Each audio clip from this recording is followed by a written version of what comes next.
ल चट्याङले हानेर ल हेर्नुहोस् यस्तो भयो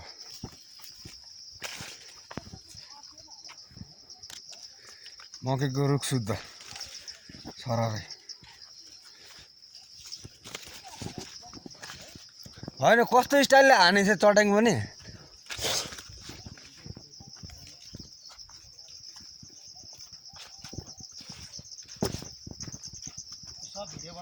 भ्यागुता शुद्ध मर्या हेर्नु नि भ्यागुता शुद्ध भ्यागुता शुद्ध मर्या भने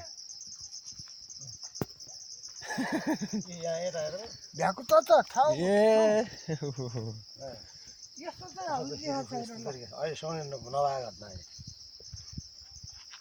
ल यस्तो बारी खन्या त यस्तो ल यो कोइरालो बोटलाई हेर्नु न यो मर्छ अब यो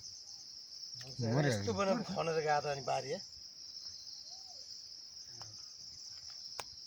घरमा पर्या भए घर बनाउने छ घर नि त्यहाँ के अरे सानो पाजु घर पऱ्यो नि त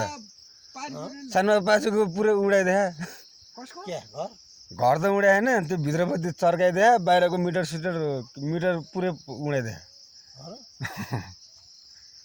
यस्तो यस्तो पुरै यस्तो खन्दिया नि केले